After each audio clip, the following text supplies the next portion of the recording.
దాన్ని కవర్ చేయడం కోసం ఎలా అన్నప్పుడు సోషల్ మీడియాని అప్పుడు కట్టడి చేసేటటువంటి చర్యలు ఏమీ చేపట్టలేదు. దానికి బదులుగా ఏం చేశారు, ఈ వ్యతిరేకత ఏదైతే పుట్టుకొచ్చిందో ఈ వ్యతిరేకత అంతా భారతీయ జనతా పార్టీ వైపుకి తీసుకెళ్ళిపోదాం, కాబట్టి భారతీయ జనతా పార్టీ నేతృత్వం కేంద్రం నుండి బయటకు వచ్చేస్తే ఈ వ్యతిరేకత బీజేపీ మీదకి పోతుంది, చేసిన మంచి ఏదైనా ఉంటే తమకు వస్తుంది అన్నటువంటి రూట్లో ప్రారంభించి 1 ఏడాది పాటు ఆ విధంగా వెళ్ళినటువంటి సందర్భం.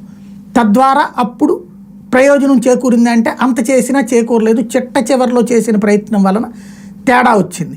అయితే అక్కడ కూడా తమ వ్యతిరేక ఓటును 2 కోణాల్లో చూసుకున్నారు. ఒకటి తమ వ్యతిరేకతను బీజేపీ మీదకు తోసేయడం, రెండవది ఆ వ్యతిరేకతని తన వైపుకి డైవర్ట్ చేసుకుని జగన్ వైపుకి పోనీయకుండా తన వైపుకి లాక్కునే ప్రయత్నంలో భాగంగా బయటకు వచ్చి పవన్ కళ్యాణ్ ఏ గొడవలు లేవు ఆ రోజున చంద్రబాబుతో, జస్ట్ బయటకు వచ్చేసారు అంతే. బీజేపీతో తెలుగుదేశం విడిపోయిన టైంలోనే పవన్ కళ్యాణ్ తెలుగుదేశం ప్రభుత్వానికి వ్యతిరేకంగా రోడ్డు ఎక్కడం ప్రారంభించారు. అంటే ఈ వ్యతిరేకత 2 కోణాలు, ఒకటి బీజేపీ, రెండవది పవన్ కళ్యాణ్. అయితే అక్కడ వికటించింది ఏంటంటే పవన్ కళ్యాణ్ చేసినటువంటి దాని ద్వారా ప్రభుత్వ వ్యతిరేక ఓటు జగన్కి వెళ్లకుండా పవన్ వైపుకి వస్తుంది అనుకుంటే అది కాస్త పవన్ రైట్ చేసింది కూడా జగన్కే ఫెర్చింగ్ అయింది.